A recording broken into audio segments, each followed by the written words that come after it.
Hey, weirdos, freaks, intrep heads, Sunday morning people. Wow, my lights are really bright this morning. Look at that. Wow. I think it's this. How's everybody doing today?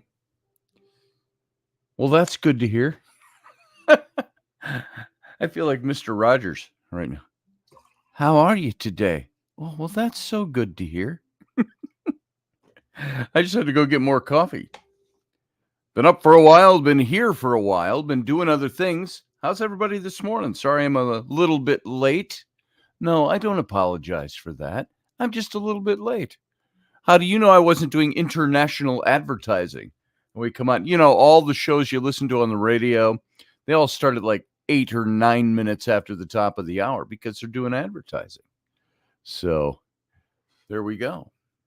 I didn't even line anything up today. Look at that. So, how's everybody doing on this Sunday morning? Remember, this is not the Intrepid radio program, which we do during the week. This is the informal. This is like the captain's cabin meets informal on Sunday mornings. And it's just Sunday morning coffee talk. And you have the right and the ability to call in to this show anytime you want. You can look in the description, and or you can just I'll take the link here if you want to call in and be part of the show this morning. Put your good face on and join us. And so come on in. There, I think that's a little better on the lighting. So it was a little intense, fried out in here. It's actually really dark in this room. It's the glow of the computer that makes everything really bright and intense. And of course, my sucky camera. This computer, as glorious as it is starting to get old. I think I'm going to have to upgrade this thing. But hey, Steph, I see you there. And Rendell Flagg, good to see you as always. Morgan Snow is here. Good to see you, Morgan. Jason is here, JP. And Field Guy is hanging out. There's Sandra Saunders from over in England. And who else we got? I thought I saw a couple of other people in here at the beginning. Oh, the Federation. That's Russ. He is here this morning. That is Russ, the owner of our radio station that we broadcast on. And on which we broadcast, that would be the proper way to say it. Never end a sentence with a preposition. That's a dangling preposition, or is it a dangling particle or a preposition or whatever they call it? You never say, that's the show I've been on. You don't end a sentence with a preposition. On is a preposition. Or with, or from. That's where I got this thing from. That's a dangling preposition. Never end a sentence that way. And you always say, let's see, what was I telling you? That that's the show on which I broadcast or something like that. Whatever. Cheers. Coffee. This will be only my second mug this morning. Let's see. New comments down below. Oh, that's you guys to each other. A dangling participle. There it is. Not particle. My dangling particle. Hey, guys, if you haven't yet, go over to my TikTok, and you can TikTok.com/Scotty Roberts. I don't think it's Mr. Scotty Roberts over there. Let's see. Yes, it is. It is Mr. Scotty Roberts. Mr. all spelled out. And you can enjoy daily card readings that I do. Let's see if I'll copy the link. That's the easiest way to do it. And I'll paste it in over here. Boom, boom. And I think I've only missed one day in the last. When did I start this? I started my page. Let's see. 1, 2, 3, 4, 5, 6, 7, 8. It's 8 across on this window. 1, 2, 3, 4. So what's 4 times 8? 32? 33, 34. I've got 34 posts up over there for the last 34 days. And so you can go in and take a look at my daily reads. They last anywhere from 2.5 to 4.5 minutes. I think I had a couple where I kind of inadvertently jumped past 5 minutes, but Field Guy says, I didn't dream for 3 weeks. No one noticed. I could have died. Oh, you didn't stream. Sorry, stream. I don't have my glasses on. It's funny. I had the cataract surgery on my right eye on Thursday, 3 days ago. 4 days ago, Thursday to Friday, Saturday, Sunday, 3 days ago. And of course, you can see right away. It's not like you're blind or anything, but you got to keep putting these drops in, and it was dilated. My one eye was just, and so my eye, it's starting to heal up just fine. But it's funny because now my right eye, it's crisper, and my vision's clearer. It's more focused. I've still got a little bit of a nearsightedness. They said, I don't know if they would have taken, if they're putting in a new lens, what makes your eye still nearsighted? I don't get it. But yeah, for my insurance 100% coverage for standard lens getting put in. But the doc said to me, but if you want, we can tweak that up a little bit, have almost perfect vision, but that's an additional $2,500 per eye that the insurance doesn't cover. So you pay that out of pocket, $5,000. So here's my question to all of you out there. Now, I am not a collective, what do I want to victim? I'm not talking victim stuff here, collective, like the government owes us or insurance. But if you get insurance, if you pay for insurance, whether it be through your company and it gets taken out of your paycheck, or whether you're on state insurance, we're on state insurance. It comes out of our taxes. So we have state insurance, and it's wonderful. It covers everything. It's only things like if you want the really good lens for your eye, you got to pay cash. It's $5,000. So here's the question I have. If you're an insurance company and you're making these rules, or the people who govern the insurance, why doesn't everybody get the good stuff? If you are fixing somebody, we're going to fix you, but we're only going to fix you this far because you're poor, or because you're on state insurance, or because whatever it might be. But if you got the dough, well, we'll extend that a little bit and you can pay more now. Never mind. Now working. Oh, okay. There's his Kalina. Is my sound on? All right. Good.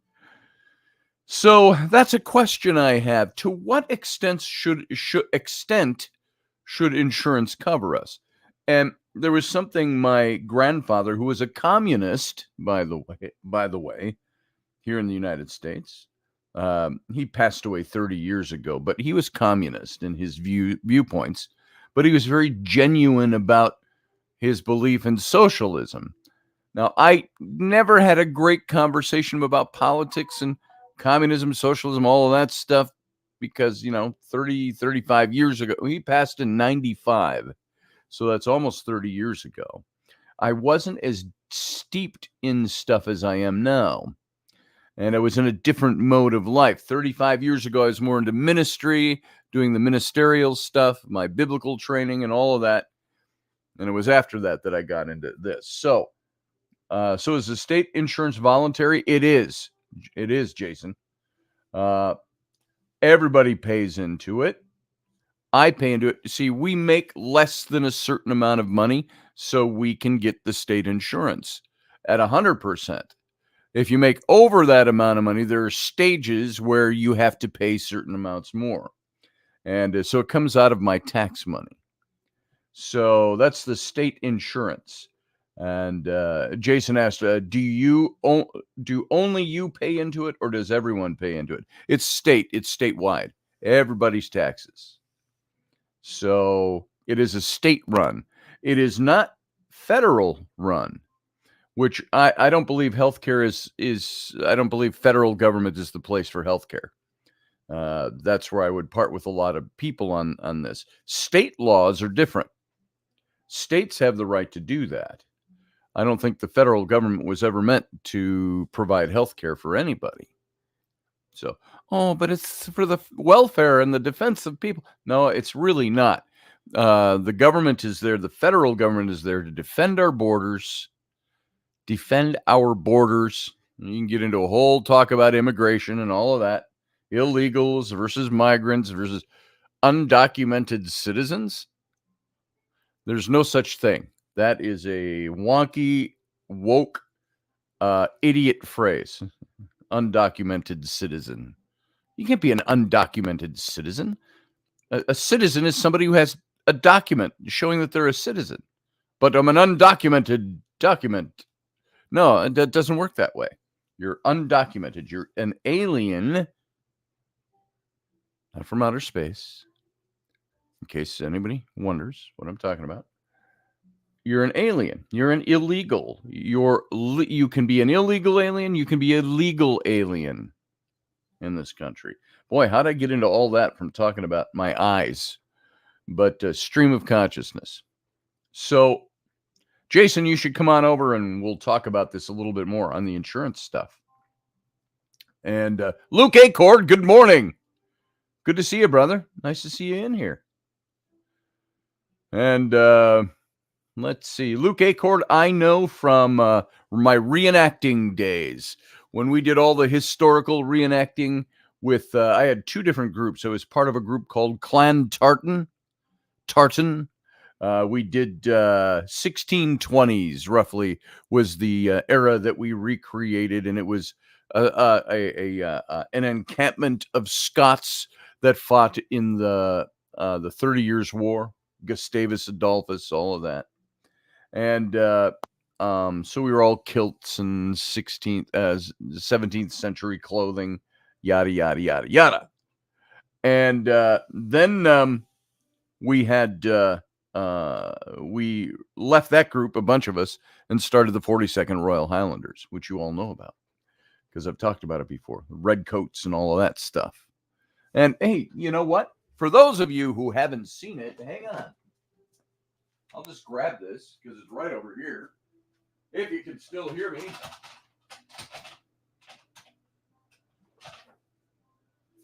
So this is, for those of you who don't know, this is my my red coat. So this is what we did. We were British redcoats. And you can see that's all lined. It's a little ripped up. This is old now. Rainey made this one for. What's in that pocket? Hold on. Let's see what this is. This is like a surprise. What was stuffed in my pocket? City of Bloomington Parks and Recreation. Oh, this is when we did. Every year we used to do. A couple of us from the group would do. The River Rendezvous in Bloomington, Minnesota. It was just a suburb of Minneapolis. And we'd set up a big encampment. And this was just the schedule. What year was this? 2010. This has been folded up in this pocket. This schedule of events for the River Rendezvous 2010. Look at that. I should fold it up and just keep it in there, huh? It's a memento. Not momentum. Memento. So that was my British red coat. That's what we did. You can see the show on Sunday, informal, stream of consciousness. But there was the British redcoats we wore, and we wore the Black Watch kilts. And that sword right there is this sword I would carry, and of course the musket, which is sitting back here without the lock. The lock has somehow been lost in the move. I had taken it out to clean it. The lock mechanism, which is the trigger, you could say. And that whole mechanism I took out to clean and put it in a box, a wooden box, inside a bigger box disappeared. Absolutely disappeared. We cannot find that box anywhere. So the lock mechanism for my musket would cost about $1,200 to replace. So we'll see. Jason. Hey, Scotty. How you doing? Doing all right. Just right on. Slow moving this morning. Yeah. I woke up at like 6 and I'm like, oh, I don't want to be awake yet, but I am. Who manufactured your musket? Pedersoli. Pedersoli. Okay. It's a Pedersoli. It's a replica of a 1562 and Brown Bess musket. Yeah. Or King's Longland. What do they call it? The 72 caliber King's Longland. Blah blah blah. So the musket ball that will shatter your leg. Yes, exactly. So, and these things, they weigh about 9 pounds. Yeah. You can see the lock mechanism is gone. That was where you had your lock and you'd pull back everybody, and when you're loading it, you dump your powder in there and close the Keep lock. talking. I'll be right back. Yep. And so it's got a trigger, but the trigger, there's nothing it triggers because the lock is gone. I took that out to clean it and never found it again. Actually, I put it in a Ziploc bag to keep moisture off of it, and then I put that Ziploc bag into a wooden box with a latch. And I remember when we moved from our old house to here a year and a half ago, I put that wooden box inside. It was either one of the big Tupperware tubs or a bigger box that had books and stuff from my office all in it. I just slid it in there. We have never seen it since we have looked through everything we have. And it's gone. So if it's here in this house, I might take out the rods and see. Can you point me in the direction of the lock mechanism and see if it works? But or I need to talk to somebody who's really into that stuff and knows what the hell they're doing. Dowsing for locks. Dowsing for musket locks. What do you got there? This is my Hawken. Okay. So this one's this would be mid to late 1800s because it's percussion cap rather than flintlock. I really sometimes regret having sold the flintlock that I did have. Actually, you saw that. God, it was years and years and years and years ago. Had to have been 2011. 45 caliber octagon barrel, flint. It was a Siler lock. Vaguely remember. Curly maple stock. It was absolutely beautiful. And it's a Pennsylvania Lay Valley, so it had more of a get the idea of the length of this sweep to the stock. And it was a little more graceful, I guess. And like this is only half stock. It's not an actual full, but it was that's your boomstick. Right. Yeah, exactly. It was a 40 or a 42 inch 45 caliber barrel. It was a long rifle. Yeah. Yeah. Well, you can see this is the long rifle. Yeah. Here. The long carbine. When you'd bring that up, you were all the way out there. Yeah. Firing this thing. Which, if you're actually like target shooting and stuff, it's difficult. It's difficult when you have a barrel that long because any minute amount of movement in the muzzle of that rifle, that musket, translates to, going from this all the way, right to that, or bigger, depending on how far out you're shooting. More bigger.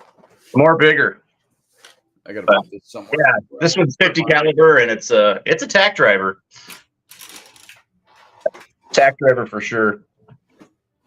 I have not shot it in quite some time.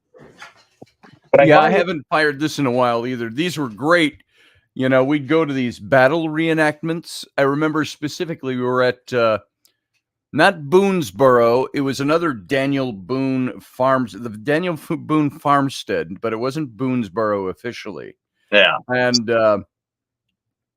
yeah, JP shaved. I noticed that the other day, by the way. Yeah, Something that you put up. there's an event going on later at the end of the week, and it's an annual awards event, and I may or may not wear my World War II pinks and greens for it. And so if I do, I want to make sure I'm at least portraying regs. And then if I don't, I still want to look professional. That's right. That's right. Yeah. So we used to at the Renaissance Festival when we were all in costume. We were Royal Guard and we'd wear our swords, you know, and our big halberd axes, and then we'd take and we'd put these on our belts. right. The Star Trek phaser. This one, the battery's out on this one, but this is my. There you go. Yeah, the hand that's something phaser. that will never not entertain me at a Ren fair. Is the inevitable small crowd of Star Trek people who roll up wearing original series uniforms. Yes, that was always fun. Straight up violating the Prime Directive. Violating the Prime Directive. Exactly. I just brought that out because Russ said I find my phaser to be quite compact. Yes, I like the design of the phasers from. They brought them out in Discovery, which was supposed to be pre Kirk and Spock, just barely a hair pre them. Yeah, and I like the look of those. And I think did they carry those over into Strange New Worlds? I can't remember. So because that's also pre. They may have. So. They may have. Okay. So as much beef as I have with Discovery, yeah. And I didn't see the last 2 or 3 seasons. Yeah, we can go on about the woke stuff and things like that, Yeah. and to a certain extent, I actually understand some of it. Right? Sure. You have people out there who don't have some sort of representation within mainstream or more mainstream-ish entertainment, and in these series, and it's understandable to want to give some, especially with a franchise like Star Trek, and especially if you know the history of it. Yes. You know, it's understandable to want to give those people some level of acknowledgement of their identity, because they don't want to feel left out in a franchise that they probably have deep connections with. So it's not so much that there's a lot of things that I think were just like really bad writing. Mm-hmm. I think they leaned entirely too hard on the mirror universe. Mm-hmm. Because Mirror Universe and the other Trek, like Deep Space Nine, you saw it, but it's like it was an anomaly. It was like a hint at something, and then it was gone, and you never saw it. And now they really played that up into almost exactly. And then quite possibly the greatest offense to Trek is what the hell they did to the Klingons. Oh God! In Discovery. Yeah, that was like, dude, if it ain't broke, don't fix it. If it ain't broke, don't fix it. Yeah. Well, like Worf said, and I didn't like this. It's funny. It's comedy. We don't talk about it. We don't talk about the forehead thing, And it's like, because I remember when Star Trek: The Motion Picture came out in 1979. Where you see the first look of the Klingons. Yeah, this was 11, 12 years after the last episode of the original series aired. Right. And now they have a big budget, a movie budget, so they did the Klingons up differently. They gave them the ridged foreheads, and all of that. And the language. They didn't have any of the original language of the Klingons in the original series. Right, exactly. They all talk like this. I remember Captain Calico, or no, the actor Calico, was that his last name? Can't remember. Captain Kang, whatever he was. Yeah. There was a very pronounced way in which they Yeah, and like they talked, and it was almost Eastern British, you know. And but like in cadence, but not necessarily but accent. Yeah. then they came up with the language in the next the first movie. You know, and then of course they developed that. But yeah, Discovery, they came out with these things that were like total prosthetic heads, and I thought, what the hell did they do to the Klingon? Why, Yeah. for a TV series, did they alter that so much? Well, you know, they probably wanted to. It was the first new Trek series in a long time. You know, they had the movies. You know, Since Enterprise, I mean, they had Enterprise. When did Enterprise end? It was only a few years later, and they had Discovery. Enterprise's 4 seasons. I mean, that ended. God, I think that ended either early into the 2010s. Andorians. Oh, there, Russ got it. Yeah, the Andorians. The blue guys. They look, now they improved in the newer movies and series and things. Yeah. But even with Enterprise being, you know, a relatively recent, right? See, Field Guide, that's lame writing to me. When they did that, they said, I read some explanation. It wasn't a disease, though. They had a disease. The disease didn't take away their ridges. Or added the ridges. What did it do? I don't know. The disease didn't take away the ridges. What ended up happening was they had a disease that they couldn't cure, and you had a scientist who combined human DNA with Klingon DNA, and that caused physical characteristic changes because of, you know, how they did all the, I don't know, mRNA resequencing. Right. And that's what led to the ridges going away. See, to me, they combined human DNA with it. You don't write around that stuff. You just ignore it. If you're going to make creative changes, make the creative change. Well, but see, all of that was discussed in Enterprise, though. Yeah, that all got discussed in Enterprise and explained, and it was great, you know, when you're watching that, because it's like, oh, this is awesome.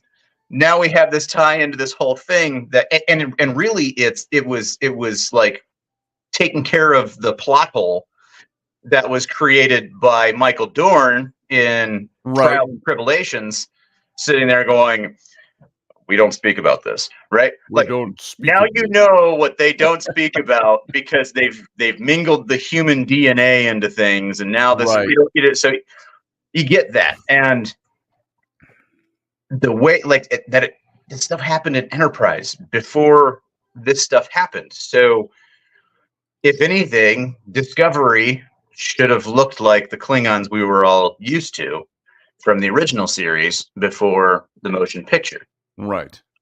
Because if you look at continuity in terms of timeline and things like that, so right. Continuity and timeline. I am one of those. It's like no, it wasn't a sequel, and I got into all kinds of trouble with people. Trouble from their perspective, not mine. I just had to deal with it. And I've mentioned this before. When they were coming out, just announcing that they were going to do a live action version of The Little Mermaid. Mm-hmm. Oh, and we've got this beautiful actress, a black actress to play, which is so typical of Disney, you know, to add. But now The Little Mermaid wasn't a real person, so it's not like, you know, she was Joan of Arc now being portrayed by a black woman. Right. It wasn't. You could you could also make the article of, you know, or the argument. You could also make the argument that, well, you know, where these seagoing, you know, people, European people are going to and stumbling upon these, you know, mysterious things. You know, you look at the maps drawn back then, and they always had, you know, mermaids and monsters and all kinds of stuff. Right. You know, if you wanted to look at a regional kind of thing, then it actually kind of works out. You know, for me, you know? The whole thing for me, it was when they first announced it, it was a remake. And I said, here is my opinion. Everybody was asking your opinion, But if you gave the wrong opinion to a woke crowd, they want your opinion so they know if they can agree with you and praise you or tear you to pieces. Right. Now, my daughters have their mermaid tail company, and this is where I saw the post. Yeah. Somebody put it up, and they've got literally hundreds of thousands of people that watch their stuff. Yeah. And it wasn't a Facebook page; it was their, I think, their Instagram page. And but I was commenting, and I said, "Okay, you asked for opinions, folks. Here's my opinion." I said, "I am a creative director. I am a creative. I'm going to give you a creative director, art director's opinion." I said, "New ideas are always great." I said, "But when you start to alter or tamper with the creativity because you want to promote a woke political point of view," I said, "you got to be very careful what you're doing, because it could just start to look like I'm just doing this because I want to be woke, as opposed to this is a really great creative change." Right. Have you chosen the best way to approach reinventing this character? Mhm. Are you trying to be any bit true to Hans Christian Andersen, which the original wasn't anyway, but it was partially there? I said, to me, my kids who grew up, and my daughters didn't care either way. Yeah. But I said they grew up watching The Little Mermaid. The Little Mermaid came out before my oldest kids were born. They're 32 now. So The Little Mermaid came out, what, 90, 89, 90? Something like that. And Let's I said, see, so she was a early white 90s. mermaid with red hair.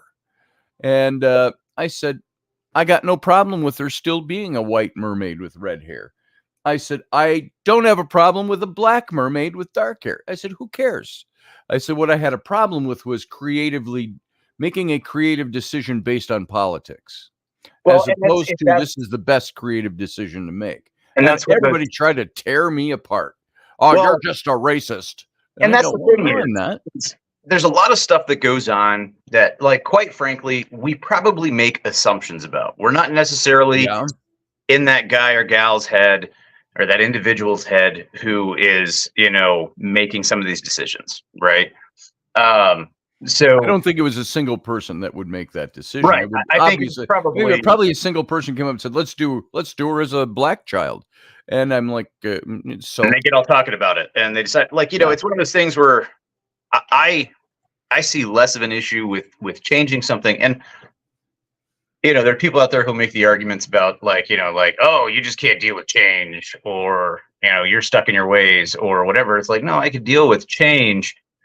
I don't necessarily appreciate deviations from what I grew up with, because those are core memories. If it's done well, though, if it's done very well, I'm fine with it. The proof will end up being in the pudding when you watch it, and Right. however you connect with it. And I said, hey, Heather White. Sorry to interrupt you there. Yeah, no worries. I was just thinking of you last night, Heather, and I was thinking, I think it was when I was putting up the show promo. And I don't know if I tagged you in it or not, but I thought, it's going to be 3 in the afternoon. Maybe Heather White can come in tomorrow. So I'm just thinking of you. That's all. So, and by the way, might get a chance to meet you face to face in May-ish or June. That's when my daughters have now moved the trip that we were going to do last November. They want to take their dad to Scotland. And so that's coming up in May or June. I feel like Scotland in spring, summer would be better than November. November. Yeah, that's what everybody who lived over there told me. Spring might be better. So good morning, Heather. And she says, I'm here. Yay, that will be good. So we might get a chance to finally meet face to face after. I think I was working with Taps Paramag when I first met you. So, which would have been 2009, 10. So, when she was a wee child. Defa better in May or June. Good. It's good to know. But you were saying something, and I interrupted with hello to Heather, and I forgot what I was talking about. Oh, it was just about how.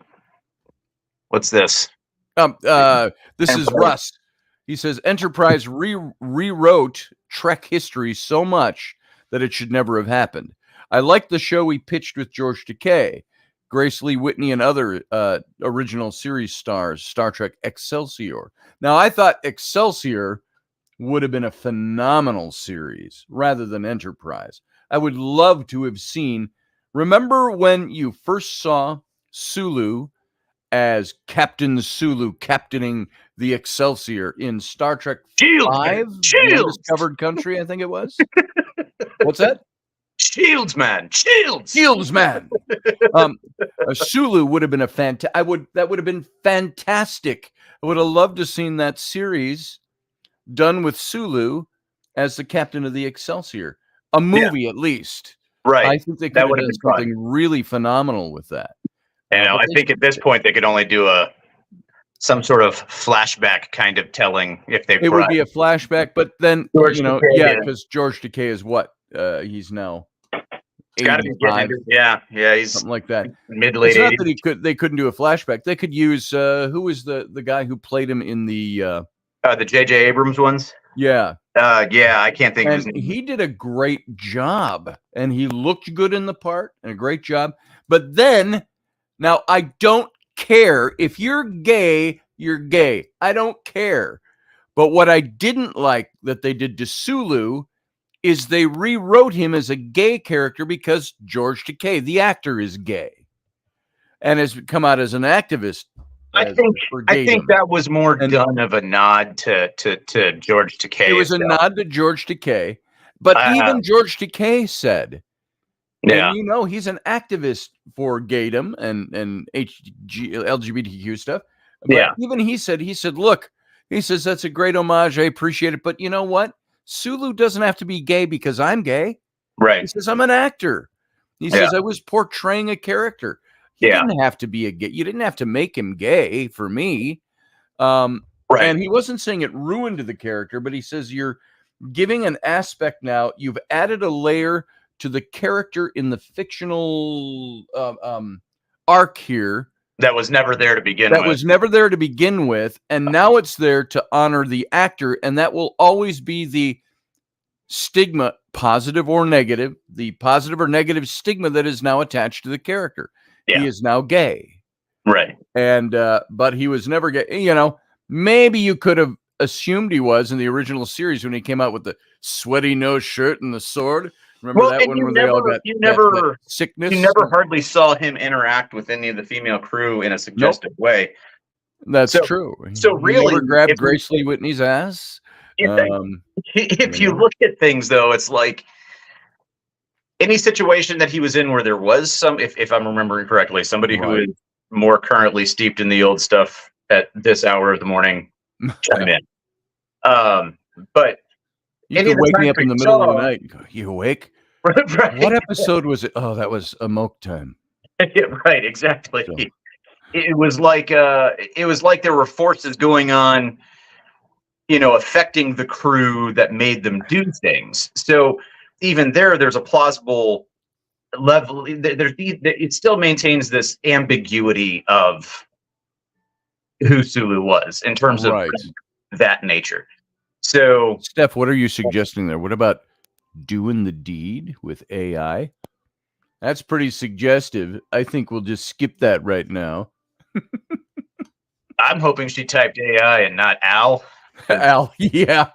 Who's all Al? Kinds of questions. Nobody knows who Al is. Nobody knows right.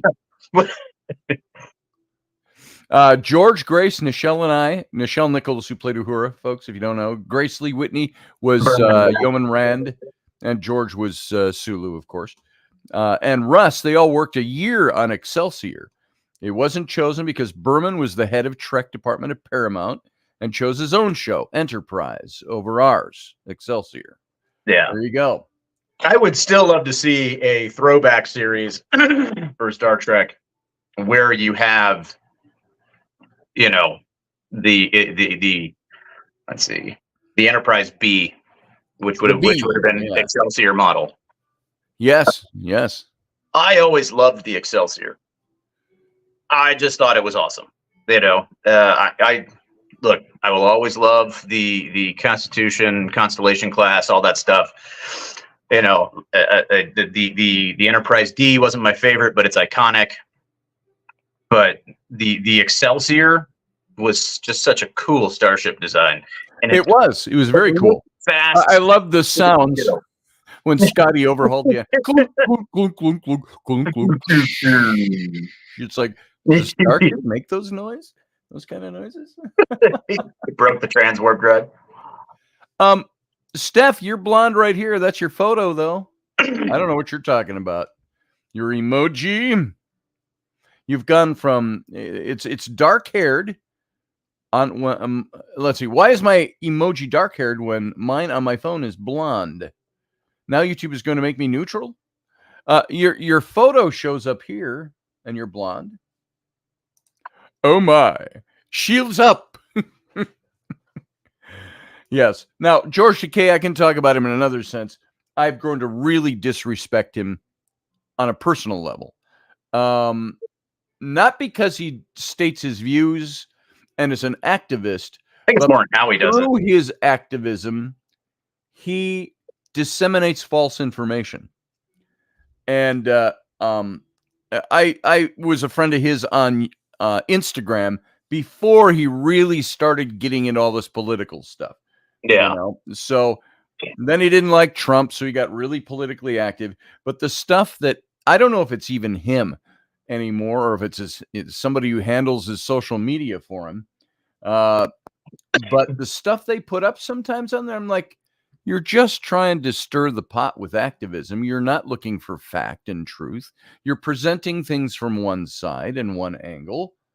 You're not considering the possibility that, and all I have noticed about George Takei's Instagram is every single post, there is not a single conservative, Republican, right of center that is good.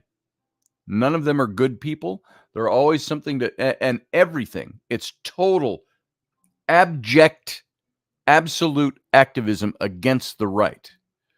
And I'm like, okay, if that's what you believe, I get that. But he offers no conversation. You can say anything you want. He throws it out there and lets everybody else beat it up. But he's got all these followers of his, thousands of them, that mimic what he says, and every answer usually starts with something like, yeah, the orange clown F off in that used to, they're, and I'm like, do you really think you're going to convince anybody of anything, or are you just all kind of preaching to each other, preaching to the choir? Yeah.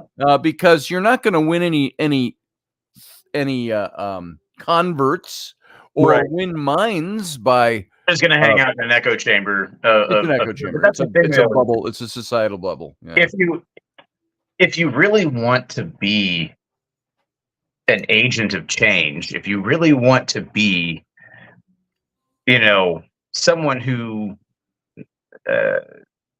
lives by or demonstrates, the example of which the things that you say you believe in, you have to allow room for other opinions to have the discussion, because the fact of the matter is that honestly, the right answer lands somewhere on the spectrum in between the two extremes. Right. And if you don't examine outside information and at least consider it objectively, I mean, all you're doing is, listening to yourself talk, no matter where it's coming from. So. Russ said here earlier, hey, Antonino, I don't know how you say that, Antonino. I think I asked you that a couple of years ago on this show, and I can't remember. Do you go by Antonio? Is the second N supposed to be there? Are you Antonino? Antonino. I always think of the Kirk Douglas Spartacus movie from the late 50s. And who was the British actor? Olivier played Crassus. Yeah. And the Tony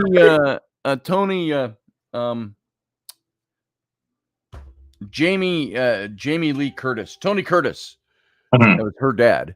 Tony Curtis, the little Italian actor, and all that, and he talked like this. They always made fun of him for saying, "Yeah, I grew up in the castle over yonder," and but he Antoninus the slave, and I remember. I can tell you this I much. remember Washington Laurence Olivier. So they're in the baths, and he's got his slave Antoninus's wash. So Antoninus, some men prefer clams, while others prefer oysters. Do you prefer clams or oysters, Antoninus? Antoninus, Antoninus, and he'd run off, of course, at that point, and then he was now a run-off slave. But so Antoninus. Either way, Antonino, however you pronounce your name, don't want to mess that up. Antoninus, he says. I think he's a Washington Nationals fan. I'm looking at his ball cap. According to his ball cap, yeah. Yeah. So good to have you here, Antoninus. Great movie, Spartacus, says Sonder. Yes, it was. It was a great movie. I remember when I was a kid in the early 70s, and my mom and her husband at the time, who I never claimed, he was not my. I didn't care. I remember I got slapped when she said, "Well, I'm going to marry this guy," and I go, "Oh, gross." I was like 10, but they were watching. They had friends over, and they were watching Spartacus. And I remember coming upstairs, and they were finishing watching the movie, and everybody was teasing my mom because my mom was crying. At the end, they go, "It's all right, Janie. Kirk Douglas is still alive. He's not really dead." They're all mocking my mom. She's like, "Shut up. Let me cry." So, Rainey is I cry at movies all the time. Rainey, my wife, doesn't cry at movies all that much. She can get invested, but she doesn't really like to have people see her cry all that much. But she depends entirely on the movie for me. We were watching Guardians of the Galaxy. And those first initial scenes where he's a little kid and his mom dies. Or did she die in childbirth to him, or she died of cancer later on? That was cancer. I can't remember. I think it may have been cancer. She died, and the little boy, he's talking to her and so on. Rainey's just blubbering through that because she had just given birth to Ellery. Right. Had a really tough time. Rainey almost died being pregnant that time. And so it was rough on her. And Morgan Snow said, yeah, she died of cancer. And so, Rainey cried through that scene. But whenever we're watching something, I always notice out of the corner of my eye in emotional scenes, my wife and then my kids, they're all looking at me like this. They want to see if Dad's crying. Are you crying? Rainey will say, are you crying? I'm like, shut up. Yeah, you're ruining the moment. Wendy is here. She's in the background. Are you going to come on, Wendy, or do I just have to look at your icon? Wendy. Hello, Doug. Wifey, radio wifey. Hello. I put wifey on it. I'm not even talking to Jason. He's put the P back on and took the W off. How could you? I didn't realize you changed it. I changed it. And what was the W? What did W stand for? It means he's wicked. Oh. JW. He's one of the wicked. So I'm sorry. Are you going to come on camera? Or are you going to leave us bereft? No. I'm literally getting for tonight, and I'm just sort of got out the shower, and I literally just came up. Yeah, there you go. That's okay with us. We're here. We'll just sit back. We'll sit back. Okay, you go ahead. You're out of the shower. Come on. Actually seeing how you were, because obviously we missed Robertson this week. We did last week. You had your procedure, and I'm like, how are you? You know what was weird about Tuesday and Robertson?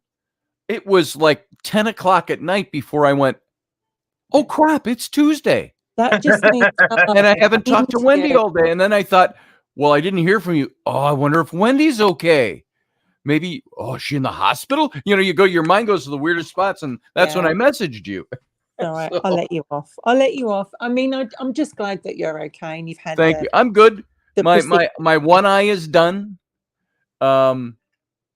I don't know if you saw on my social media, I put up the post with my eyes. I Because did.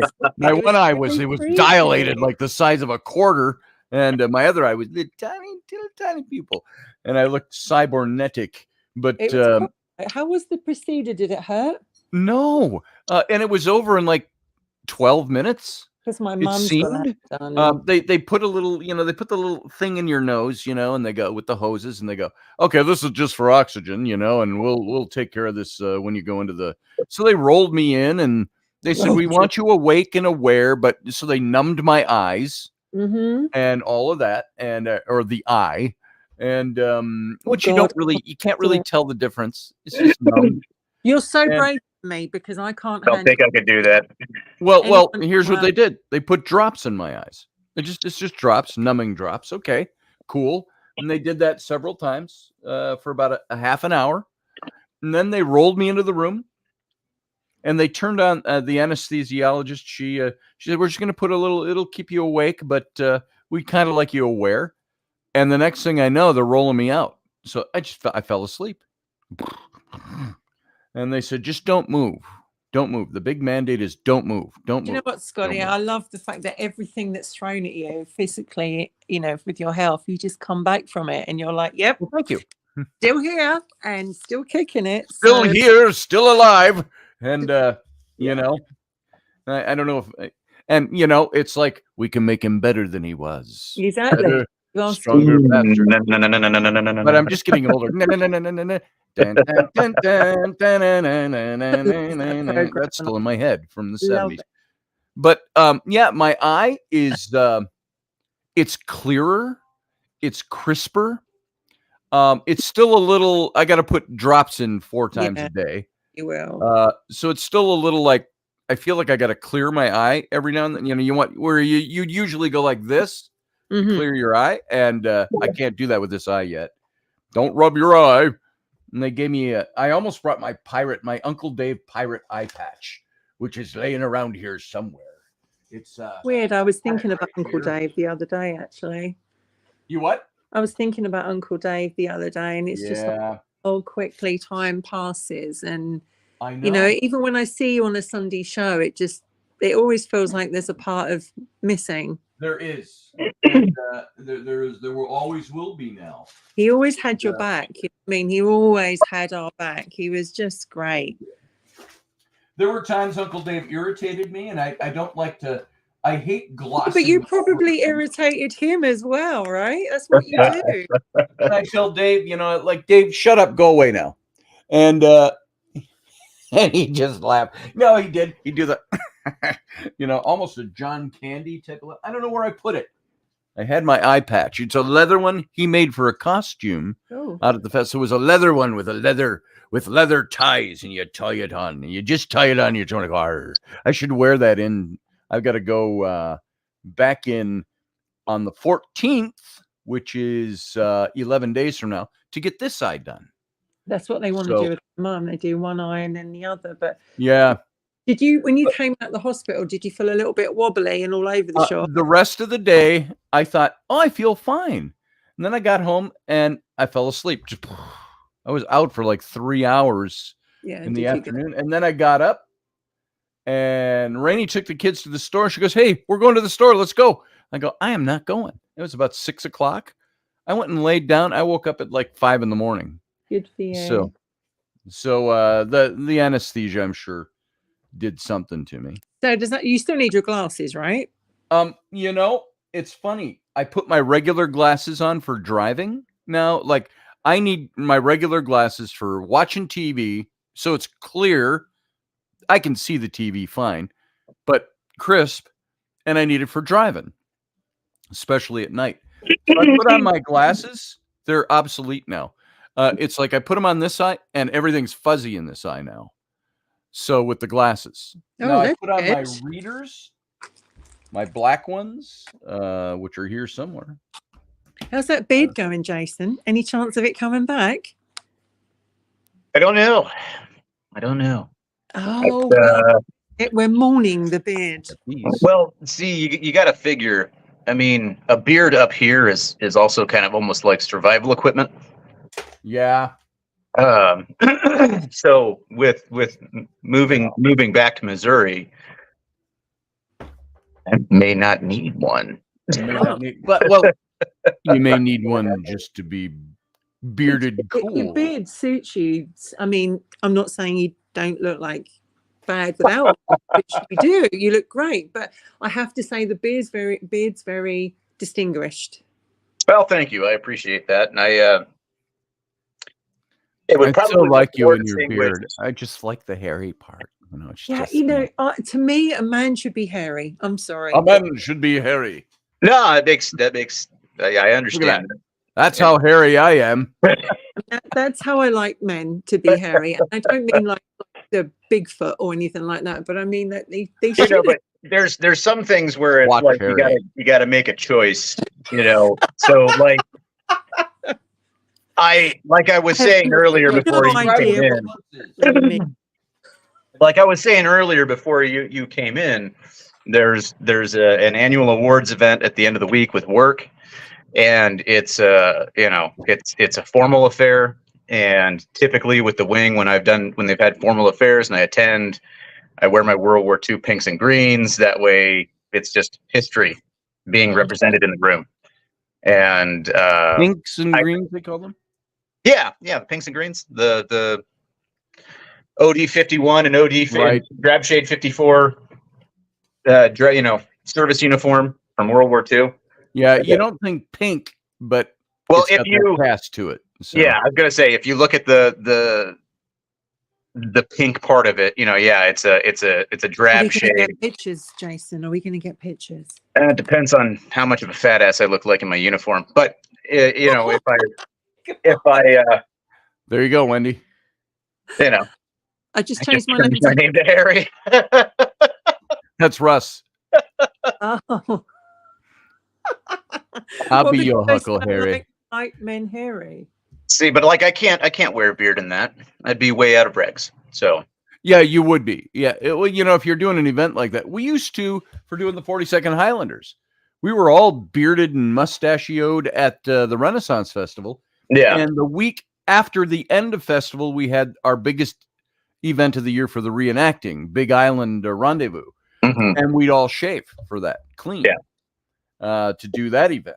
And I got to tell you, because I've always had facial hair, I only hated Big Island for that reason. I didn't like the way I looked without a beard. I look, Did you?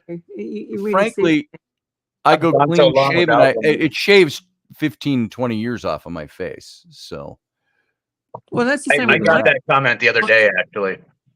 When After Mike shaved his beard off, I looked at him and I went, "Oh my God, you look like 5. Please grow it back." yes, And he was like, "What?" And I said, "As your that makes friend, him a younger man, Wendy. It could be. as your friend, I'm being completely honest. Please grow your beard back. You look about 5." So he grew it back. See, and you can't throw on. Pardon my hair.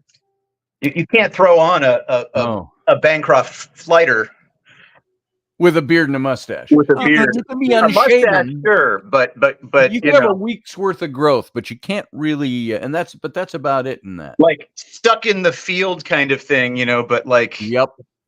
it just doesn't look right when you start looking like a German U-boat commander. Nobody needs that. Nobody needs That's that. right. That's right. TikTok and Instagram called The Human Bear. And I've directed a few people over to The Human Bear because he's a big guy, he's covered in hair. But, when you first saw him, you think, oh, he's nice. And then you discovered that actually he kind of bats for the other team or sits on the fence. Oh, So yeah. you're kind of like, oh, okay, that's a bit of a shame. Well, there you go. But yeah, that's the way he rolls. And he's I got to tell you, there is covered. nothing about a man's hairy ass that gets my whistles going. Jesus. Nothing. Zero. I just want to make that point very clear. I don't even sit on the fence about that. Hey, Scotty, you want to see my hairy ass? No, thank you. No. So. Oh, Scotty, run your fingers through my hair. Oh. What? Sure, Wendy. I did have a gay man that I know this guy, and he's a friend. I love him to death, but and he was a entertainer at the festival, and this was many years ago. This had to be 20 years ago. We had a friend that was put on a holiday party at his house all the time, and he had a bonfire going outside. And I'm standing out there, and my gay friend is out there, and he has a voice that was just like this. I mean, it was deeper, and he could be a little more refined with it if he wanted to, but his natural voice kind of went this way. And he goes, "So, Scotty, did I ever tell you I have no gag reflex?" And I said, my mind for just a moment was going, context. Why are you telling me that? And then I went, oh. And he goes, and he opens his mouth really wide. He goes, look, he goes, no uvula, or whatever they call the dangly thing in the back. No uvula. Uvula. And he says, so I have no gag reflex. I said, oh. I said, noted. That's just and we just joked around. He always hit on me like that in fun ways. You know, that's just too much information, isn't it? That's just it is. Just it is. Please don't. But it share was that fun. It was fun because it was a friend. It's somebody you know, and then you go, well, I'm not going to act on that. That's not anything I it's like saying, once you've had male hairy ass, there's never going back. It's like, yeah, I think there is. But I dated someone who did have a hairy bum, and I have to be honest, I was very fond of it. You like a hairy bum? Got quiet over there. What's going on? Some people are into it, some people aren't. It's the same with women. Are you sitting with somebody with a hairy ass? Is that what you said? I used to date someone with a hairy ass. Date someone. I used to date someone, yeah. But see, what good is that? It gets literally, without being untoward, it gets in your mouth. You're like, and it gets all over the place. If they have to shave it ever, it's all over the sink, the floor in the bathroom. Every now and then, I love my wife. This is not naughty telling, but there are times where she does it's been a while, so I'm gonna take care of this rather than go get the waxing. I'm just gonna shave and just touch it up. You walk into the bathroom and it's like, holy hell, what animal did we skin in here? Because there's hair everywhere, and it's like, she goes, I haven't swept any of that up yet. Just be careful. So it's no. Maybe I'm telling. Maybe that's a little too TMI for people. Do it over the commode, then you don't have to sweep. Just that's what she did. She would straddle the commode. Well, that's what I do as a guy. If I want to be clean, I straddle the commode, and beauty tip, Jason. But that's not a beauty tip. That's not a beauty tip. That's an overall cleanliness of your living space tip. That's what that is. Ladies and gents, what you need to do is get the razor and then pop it over the commode and flush those babies down. Look, when I cut off my beard and I do it at home, that's what I do. I flip up the lid and I hit it and get rid of the bulk. Yep. That way it doesn't go down the sink. It doesn't clog up the P-trap or get stuck anywhere else. Same with the tub. Yeah. It's at that point, it's just understanding how the system works and how the introduction of certain things into the system will impede the operation of the system. Therefore, the local area going, oh, you can tell Jason's done his beard again. Why is that? Because we're blocked. There's loads of I once for what? I once had a woman, and this is many years ago. This is 25 years ago. I'm at a function, gathering of people from the festival, and a woman I was madly in love with, but she was married to one of my better friends, so nothing ever would. But that we're all sitting at the table, and so you don't shave down there? The question came up, and I go, well, never have. This is like 25 years ago, and then she goes, well, come on downstairs. I can touch that up for you and show you how it's done. And I'm like, And I didn't. Because, that I felt really awkward at that point. Don't But do that. I've had the offer, which is nice. You Yep. know, Don't take up on that offer. yeah. Oh, I could shave that for you. Oh, I'm going to go and have some dinner in a minute because I'm starving. But I just wanted to say I'm so glad to see you back and better and sprightly, hubby. why, thank you, wifey. Hopefully, I might see you tonight if you come and join us. Right? I will definitely be there today. We're talking about, and I can't believe the words are coming out of my mouth. What's coming out of your mouth? We're talking about sex. Because no, say it ain't so. do you know what It's so weird that you would talk about So that. weird, yeah.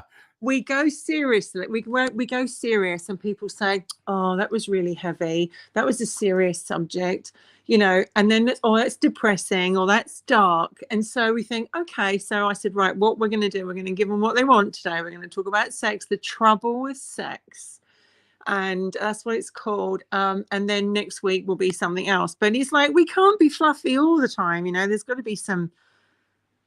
I never see you with disagree. fluffy. We can be fluffy and happy all the time. all the time. It's just how much dark humor can you actually well, do? here, when you said But I something wanna- about you couldn't believe the things coming out of your mouth, I know. it reminded me of one of my favorite lines from the classic, now classic because it's old enough, animated movie, The Iron Giant, where he says the beatnik guy, voiced by Harry Connick Jr., says to the giant who's eating his metal art that he put together, he goes, "That thing in your mouth is art."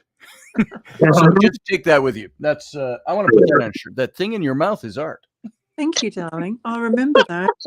It's my gift to the world. But yeah, no, that's what we're talking about tonight, the trouble with sex. And it's not just like sex, but I mean, you know, honestly, it's like me and you, Scotty. We want to talk about other things, but everyone's like, oh yeah, but we really like it when you talk about and that. we like talking about sex. So geez, here we go again. I'm sure they think we're obsessed with sex. I know, and you know, and that's okay. There's nothing wrong with that. But You guys aren't? it's well, yeah, but that's beside the point we're making. So. And I can tell, like, when Jason comes through, like, he just sits with this sort of smile on his face, and I'm like, there he is. I know. I'm just going to let him in. God help me. Impish grin. And you know, but he's going to come onto my show, and he's going to be an ass. There it is. That's at 4:00 today, Central Standard, 5 p.m. Eastern, which is 10 p.m. No, 9 p.m. Nope, 10 p.m. British time. 10 p.m. And that'd be 2 p.m. left coast time here in the United States. Let me get this right. 3:00 Mountain, 4:00 Eastern, I think, 5:00 Central, and 10:00 plus 1 Australian GMT. Flip Central and Eastern. There you go. Well, you know it. You got to remember, Eastern is East Coast. Starts at the East Coast and moves west. Yeah. I don't know where exactly it cuts off. Somewhere around Ohio is. It has a weird line of delineation. Yeah, it's a jagged line down 1/3 of the United States. Yeah. So, and over here we're central. You know, that's what they always do at the TV shows. They go at 10 p.m., 9 p.m. Central. So, because you think in the UK, Scotland and Ireland and Wales, we're all the same time. We know we're Greenwich Mean Time, right? So the official time, may I say, of the world, the official time, Greenwich Mean Time. The official time of the world. Look, we only did that so we could sync up how we were making, you know, bombing rates and things like that. Really? Is that what it was? Yeah, that was just. So I hope to see you guys tonight. I look forward to it. Unless I forget and squirrel it away, I will be there. How could you forget me? You've already forgotten me once I can't. this week. I forgot. I didn't forget you the other day. I forgot the show. So there is a difference. I forgot that it was Tuesday. Is what I did. My weird was weak. My week was weird. So I know if I don't hear from you, there's either an issue, you've forgotten, or you're sick. So Rainey is out of town, so I don't have anything to do with the wife tonight. She's by the way, she is sledding down mountains in Colorado with her mom and her brother. Ah, And she Oh. sent video last night. They're sliding down on sleds down mountainsides. what part of Colorado? They flew into Denver. That's all I know. Okay. I was gonna say my oldest is now in what is that, Grand Junction? Or Yeah. whatever. Oh, they're in Loveland. They were at Loveland Pass. Okay. So- Yeah. Have Yeah. you got kids, Scotty? What's that? Have you got the children? The kids are here, but at 4:00, they're doing their own thing. So, I got all afternoon. I spent all day yesterday with my daughter, Ellery. I took her to the nature center with the scouts early in the day, 9 to noon. And then she started this little business, her Poo Patrol, where she wanted to find a way to make money. And this is something I had made up for Sam, and he didn't want to do it. Then Flynn didn't really want to do it. And Ellery said, "Can I do the Poo Patrol?" The Poo Patrol, she just goes and knocks on the doors around the neighborhood and says, "If you got a dog, I'll come for $20 a week and I'll pick up your dog poop." Oh, cool. And so she's starting to get calls, and then the calls come to my phone. That's And so cool. she's Good starting for to get her. all kinds of. Yesterday, we did this one that was like, oh my God, it was like an acre and a half, because she has certain prices. $20 for a small yard, $30 for a big yard. That's very indescript. Well, we've got a small, Yeah. farm. Well, no, we're not going to do the whole farm. Do the yard, and your garden, as you would say over there. And so, My garden. Yes, I have to be. I never left my dog poop out. I would always pick it up the moment and get rid of it, because A, it stinks, B, it's really unhealthy. And I know some people are different when they've got a garden, and but it's like It was my yard. I didn't care. You know. exactly. That's But right. That's walking right. the dog or something, and now we're I- picking that shit up. I can't blame Orly on Tuesday, because I was out on Tuesday in London. I was at that Elvis exhibition. Mhm. Oh, I saw your videos on that. That was very cool. It was so cool. I mean, literally, they flew over two of his cars. Step on my blue suede shoe. You know, they Go ahead. flew loads I of don't his know stuff nothing. there. I mean, that's just the stuff I took a photograph of. There's so much more there. And I wanted they- the pink and black suit. That's what I wanted. That thing was awesome. Yeah. it's such a huge, and he was such a good looking man. And they had these 3 screens that obviously we were lucky when we were there.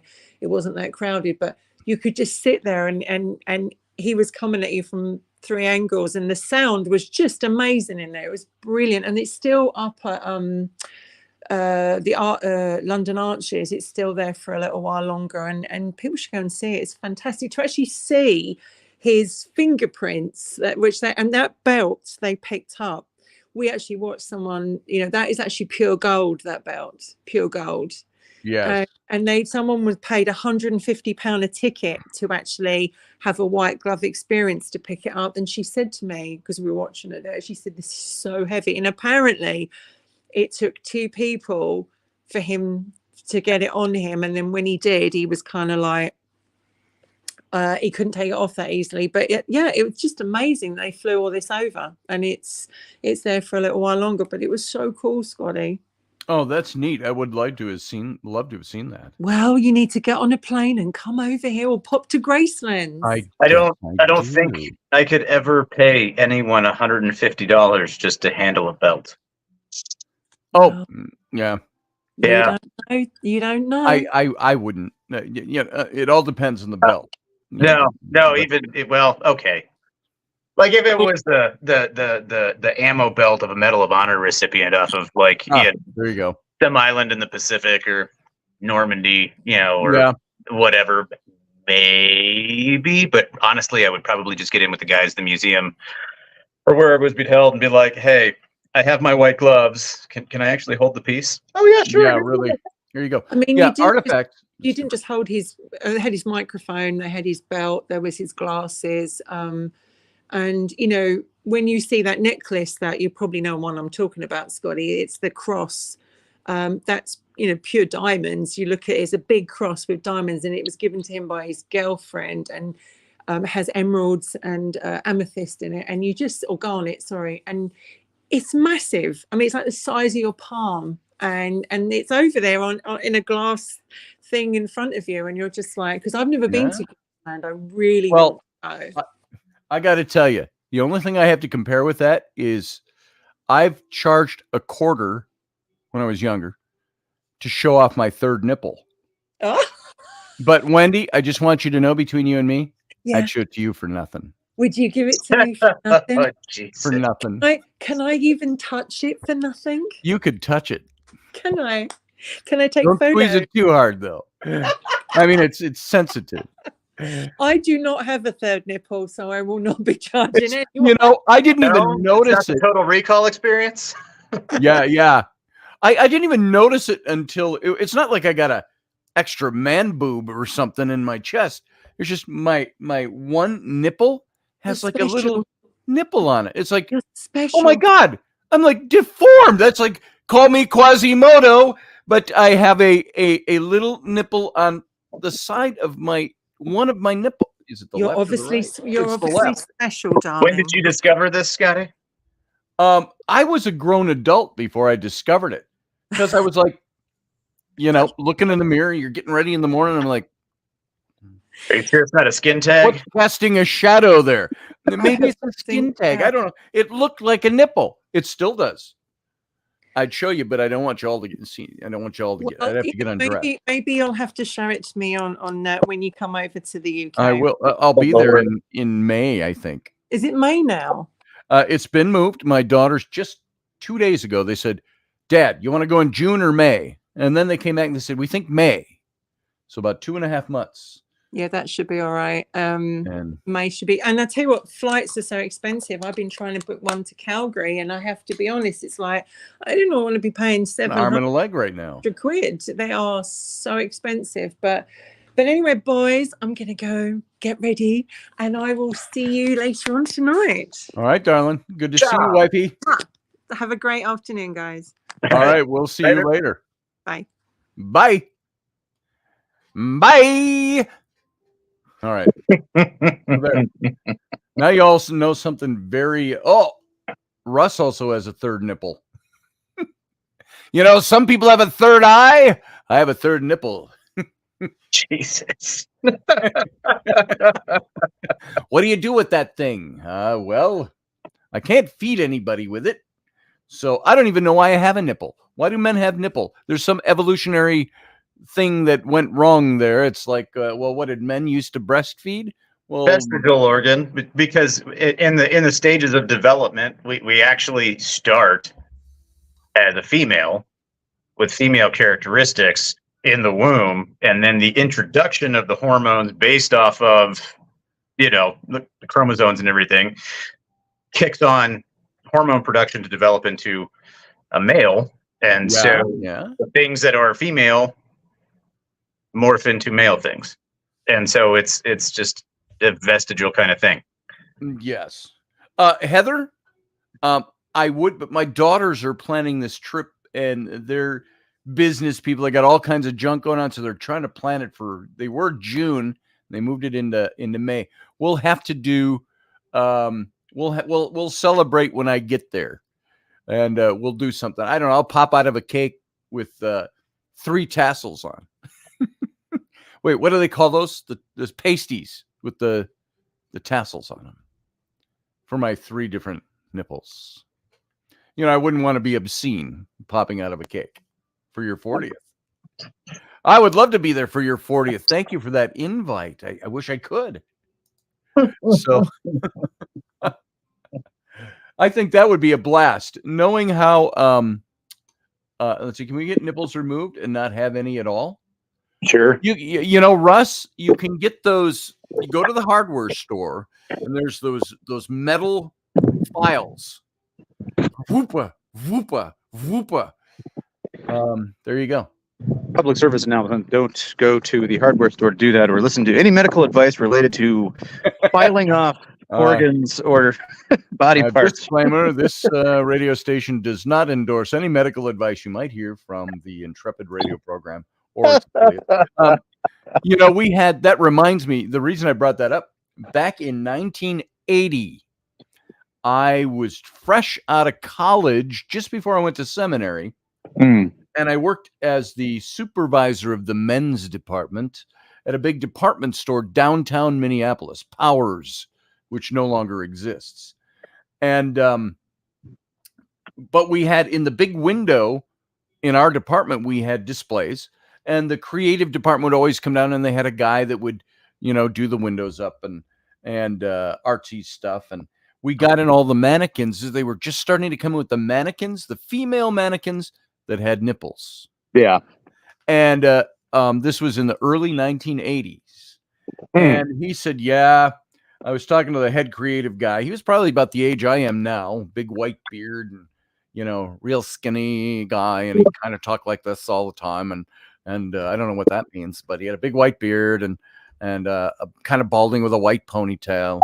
And he was the creative guy that was doing all the windows. And he said, yeah, he says, the order came down from on high. We have to shave all the nipples off because people were complaining when they'd walk by our windows on the street. So now we got to take all the mannequins down because they saw too much nipple, and we've got to shave them. And that's what the whoopa with the file. I go, how do you shave those up? What do you do? And he says, oh, we just take a file and we have to file them down. So there you go. That's where that comes. That's funny. There you go. Sometimes it gets ridiculous. But sometimes you kind of understand because you see how something drapes. Like, I know. Anatomically correct for the most part anyway, makes sense. If you're looking at an outfit, you want to see how it drapes over natural features. Yes. Highly generic features. Yes. And, so in a way, I know there were people that were, a couple of years back, that were all complaining about, oh, now we have plus size mannequins. And it's like, dude, it makes sense, man. People go to the shop. They want to be able to actually see themselves in something that they want to wear and see how it would look. It's like I was walking through Target the other day with Rainey, and they had this skinny little waifish, yet amply built waifish a mannequin. Yeah. Headless, but it had arms and legs, and it had a bikini on it. I mean, like the old itsy bitsy bikini. Like, oh my God, if she breathes wrong, she's going to reveal herself to the public. Right. But this bikini was on that, and it was bright pink and something. And I walked by and I said, Rainey, I said, you need one of those. And that's my daughter, my 12-year-old daughter was like, oh, no, she doesn't. you bring that up, and it makes me think of something. Self-image is a very powerful thing in our own head, and I think a lot of people out there don't get, and I'll just use men and women, that comparison, right? Yes. That, like, women don't think they would look good in something or whatever, and it's like, dude, your guy is going to be happy to see, even if there's a little bit, but like they're still going to think that you're gorgeous. Like most level-headed, relationship-minded men are still going to think that you're the greatest looking thing since sliced bread. And like I've put on a bunch of weight since I got back from Afghanistan back in 19. And you're saying that your picture's frozen and you're standing like this. I put on a bunch of weights. It's so and it's frozen like that. That's hilarious. But like, it's still like, I've dated people, they're still like, no, you look great. And I'm like, no, I just know how to dress for my weight, like that kind of stuff. It's interesting when you start getting into the psychology of those things. Yeah, you have to learn how to be comfortable in your own skin. Yeah, I'm comfortable in my skin. I am not comfortable going to the pool or the beach. I just don't have the body for it anymore. Yeah, and I would have to have a Vulcan mind meld to wipe out any my mind to your mind. Your body is fine. I don't show off my body. It's not worth showing off. I wish I had all the confidence of like a Southern European dude who goes to the beach.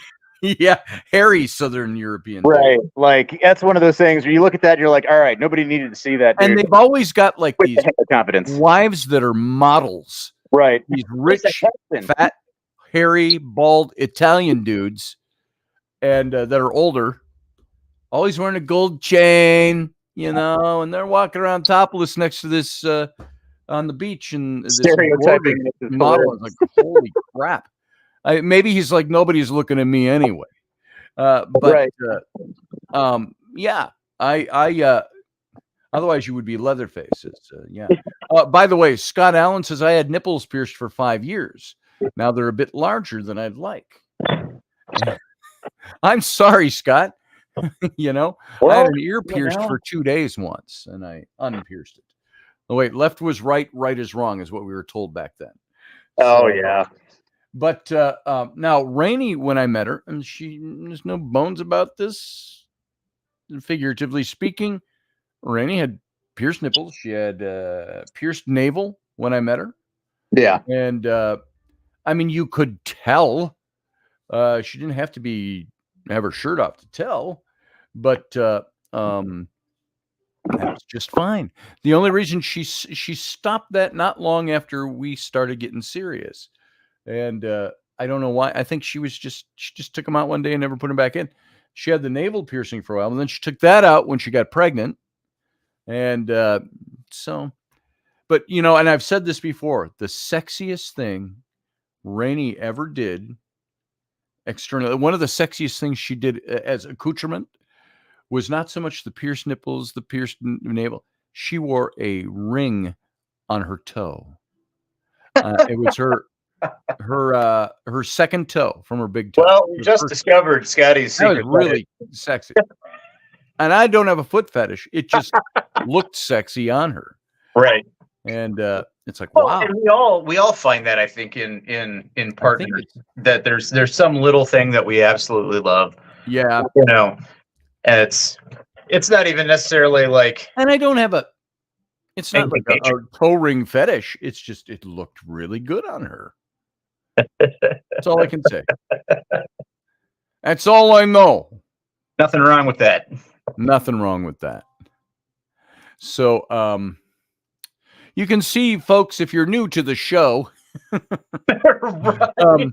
What did I just walk in on? Oh my God. We always degrade somehow. I don't know if it's a degradation, but we always somehow, the conversation goes to sexual things and all. You know, we wonder why Robertson with Wendy and I, why does it always go sexual? Why are our topics always around sexual things? Because everybody's a sexual being, whether you admit it or not, whether you have it or not, whether you do it or not. Yeah. Whether I don't do that anymore. Oh, that's abhorrent to me. And it's not really. There's different degrees of it, I suppose. I suppose there are prudes out there that, I can't believe you talk about that stuff.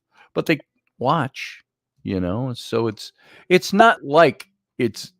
Yeah, you get me. You know what I'm talking about. You know what I'm talking about. So. Yeah. The conversation devolves. and then it pauses. Yeah. All right. Okay. On to the next. Reset. And then we end up resetting into a similar topic or something. Okay, let's stop talking about sexual stuff. How about nakedness? Let's talk about public nudity instead. You know, it's what we do, folks. It's what we do. So. Oh yeah, that's usually how it goes. Some form or fashion for some amount of time. There's always some snippet in there. You know, it is what it is. I'm sorry. In the background, I'm looking through a photo album just to say, let's see. That was really early on in our relationship, and she doesn't have any nipple piercings in that one. It's not what you're looking for. You're looking for the toe ring. That's I'm looking for. That's what I'm doing. I'm looking for the toe ring. And I'm going, oh, well, there's a nipple piercing. Oh, cool. Where's the toe ring? Damn it. Yeah. Whoa. Hello. If you could see what I see. And you know, I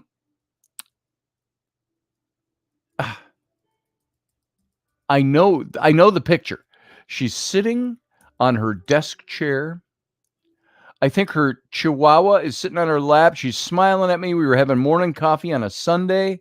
She's wearing jeans, and her one leg is tucked up under her on her chair, and her foot's hanging there with the toe ring.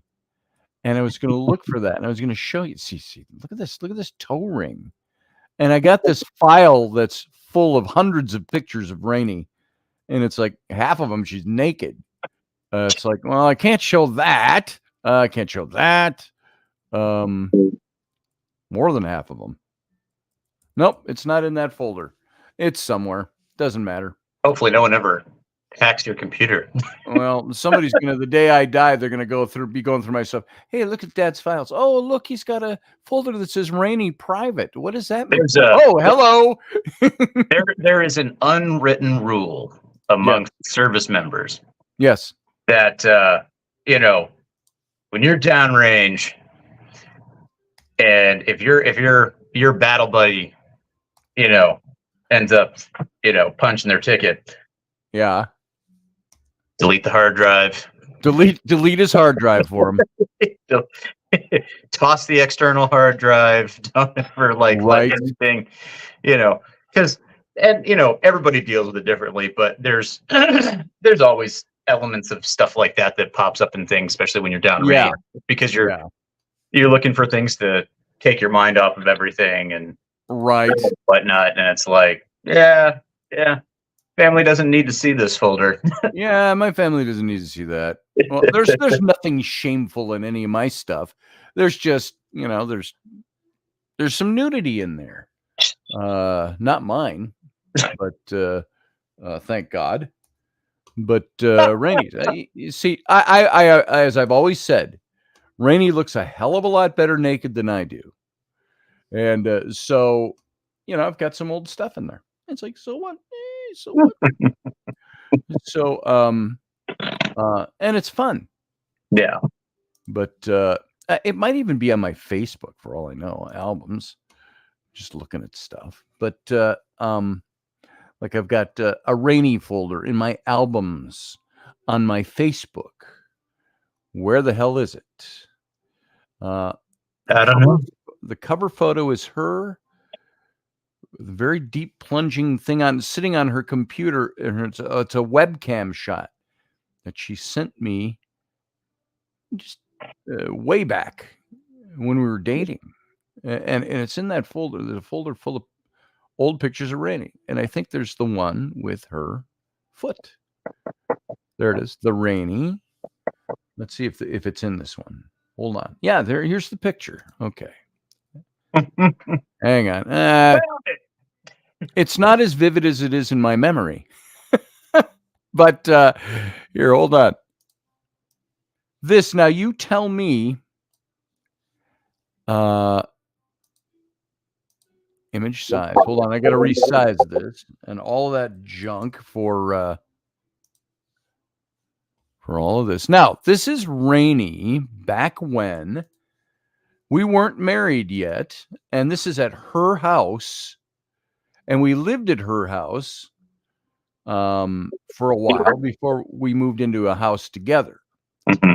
And so this has got to be 2005 is when this picture was taken. Maybe, it's not early 2006 because it's summer out. By the way she's dressed anyway. Let's see. PDF. I got to save it as a PDF. I got to move it over here. Rainey, we're going to call it Rainey Toe Ring. Now, she's not like posing her feet at me. So, you got to look a little harder, but it's tucked up under her. I'm going to go call it up. And I'm making this a topic. It doesn't have to be a main topic of the show. Good grief. But you made this main character. I did. I made it the main character. Computer upload. We'll go here. Just because the point I think I would make, if there's any real point to make at all on this, is that you don't have to be naked to be sexy. It doesn't have to be prurient. It doesn't have to be pornish. It's just by virtue of the fact that she would walk around fully dressed, barefoot, when we were first dating. and she had this toe ring, and it was like, oh my God, that's incredibly sexy. Now, this is a morning. She'd just gotten out of the shower. We're having coffee. It's Sunday morning at her house. Here we go. There we go. That's the picture. Now that's Rainey, but back that's 2005. You can see a So- toe ring on that. Yeah, look way over to the. You're looking at a small picture, probably way over on the left. Yeah, I can see. Yeah, okay, I can see. Now those. that's not the best picture to go. Oh yeah, sexy toes, toe ring. The thing is, she has sexy feet, and then she put the toe ring on. It was like rings on her fingers and bells on her toes. You gonna start an OnlyFeet channel? I mean, Only Feet's channel, yeah. No, it's not a big. They're not a big foot thing with her, but anyway, I like looking at that picture anyway. So she hasn't changed a whole lot. Tell you the truth, she looks like a woman who's had 3 kids, and she's getting a little older, slightly older, not as old as me, but she basically looks the same. So it's always fun to see that. I think she still wears those jeans. So women in their clothes. Guys, we have clothes. What happens to our clothes? They're like, do you have any jeans that are 15 years old? Now they might be out of style a little bit, but I can't wear them, but I No, might. you can't wear them. Yeah, I can't wear the jeans I had 15 years Like ago. I really like raw denim and selvage denim, like stuff that has Yep. pre-washed, pre-shrunk. I like breaking it in. Yeah, When you do that, it develops more character, and that just adds to the Yeah. style and the look and things Yeah, like I that. get I found a pair of 501s that are I used to wear 501s. pretty faded out, but you could tell they were my garage jeans because rolling around in the just the dirt and the dust and the oil and everything that accumulates on a garage floor over Yep. time, unless you're cleaning it religiously, but if you're working on multiple projects, whatever, all of that just gets ground into the fibers, Yes, and you can't get all of it out. You could sit and there and that's watch but a that's million times. character. If Right, they're not yeah. torn or too worn, you can wear them. That's who you are. That's part of who you. I had an art professor that had me come in as a guest speaker, and he once talked. Now this is on a similar vein. If you look at my fingers here, my middle finger here, it's got that big hump on it that everybody gets a callus every now and then, but it's from drawing. And my middle finger, it bends this way a little bit. You mean, Yeah, there you go. like that? Yeah, like that kind of. I have Yeah. the. Well, no, if And you can see it, I've got the same one. I used to draw incessantly through my teenage years. Now you see that Oh, it bends off to the side a little bit. Yeah, It curves off to the side a little bit. and it's just for sitting there holding your pencil or holding Yeah. your brush, or it's yep.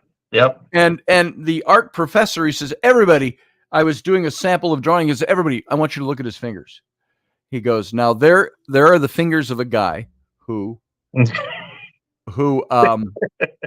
that he's wearing on his skin, and his skeletal structure has changed due to the amount of time he's put into doing what he does. Yep. And that was back in the 80s. He said that to me. Scott says, I have a micro SD card that's hidden inside a hollow Kennedy 50-cent coin. Nice. There you go. That's what you do with all your naughty pictures. Right. Now, Scott Allen's an artist. Maybe Scott Allen has one of those too. You got one of those? But there goes my advertising dollars. Right. So Yeah. I'm sorry. I get these messages from YouTube once in a while and say, I'm sorry, we've demonetized this episode of your show because it's not sufficient. That's not what they say. It's not appropriate for all advertisers. So Well, I'm but sorry every we're day I'm actively getting a message. monetizing your episode. That's My channel's monetized every day, every stinking day for the last 6 months. yeah. I've gotten a message that says, oh, we have demonetized this episode because of a copyright issue. And it's the same one on every stinking show because I had an ad I ran in every show that had a bagpipe piece, upbeat from Gaelic Storm in the background of Rainey voicing my art ad for my illustration and design. Yeah. And I can't find the original to pull that out.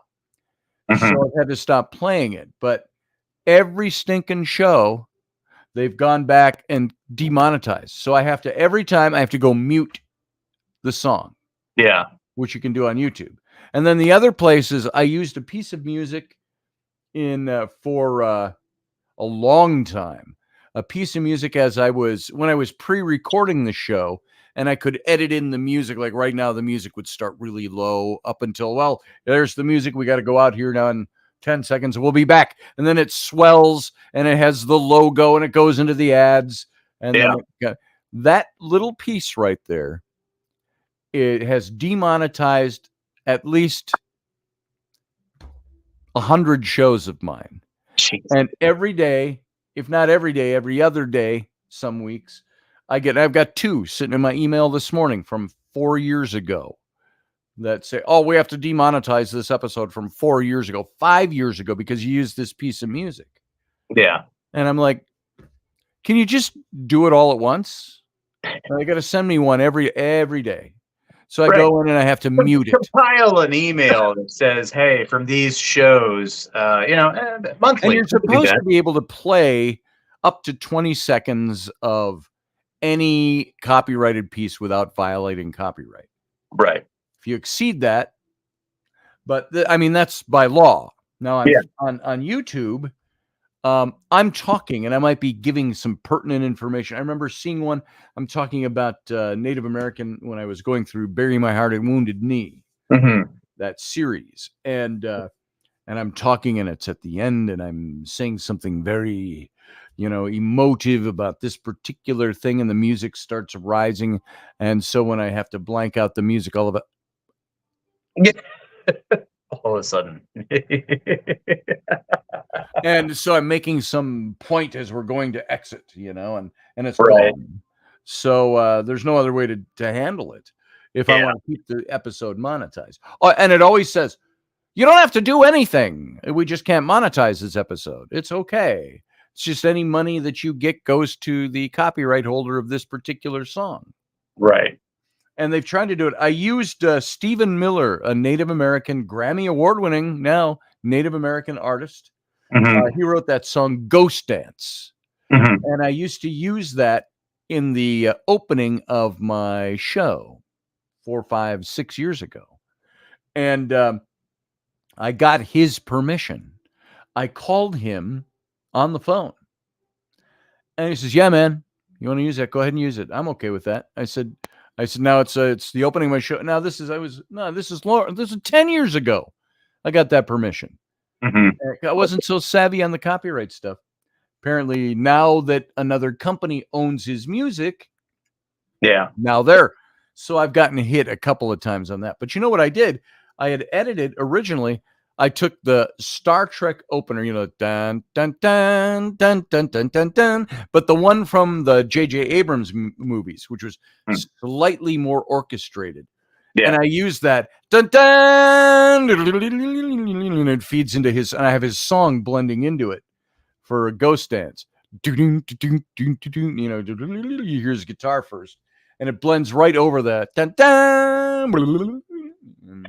So nobody's ever hit me on the Star Trek piece. Right. But I get hit on the Bill Miller piece all the time. Yeah. I played about 30 seconds of his song. So what are you going to do? Yeah. Oh, well. Yeah. Scott Allen says, any physical changes aren't from art. They're from my martial arts and playing bass. Now, I don't do martial arts, but I play guitar for years. My fingers on the left hand from strings are so calloused, the tips. Yeah. It's so from strings. So. Yep, they'll do that. I know when I used to dabble with bass, I'd get calluses on my left hand fingertips. Yep. And especially with bass, because the gauge of the wire is so heavy, unless you get flat wound strings, you can really, Sure. I get you. it's Well, I've got a policy on my show. When we drop below 9 viewers of the chat room, that doesn't mean there aren't people out there watching in the thousands. It just means the chat room, you got 9 people in there. Yeah. And so once I drop below 10, now we just went down to 8. I bring the show to an end. I usually don't prolong it. Not that you 9 people aren't important. You're my core. You're my heart. You're beautiful. You're beautiful people. But I think I'm going to wrap it, even though we got technically 10 minutes left. Why? I got kids here. I'm going to make them some pancakes and stuff. There you go. That'll be good. Jason, good to have you on, brother. Always good to be on. Always good to have you. Remember the Captain's Cabin this week, Monday, Wednesday, Friday. I will. I have been very busy and wrapped up with things around the house. I understand. Moving and all that junk. Yeah. Sarah actually messaged me and checked in on me. She's like, "Hey, are you okay?" And I'm like, "Yeah, what's up?" She's like, "Hey, I ain't seen you on like this whole week." And I'm like, "Dude, I've been wrapped up in the house. This thing's like Russ says I have an extra nipple, so I'm 1.5 listeners. Oh, there you go. Scott Allen says, "What if we have multiple personalities? Does that count?" I don't know. What do you think? Well, I think that's okay. Well, me too. All right. So, but we're gonna get out of here. We're gonna bug out a few minutes early. You all have a great Sunday, Jason. I might see you at 4 p.m. today, my time. I think that's the same time for you. Same time for me. Over on Wicked Women on Wendy's channel. Go look it up on YouTube. And I think she posts with a link.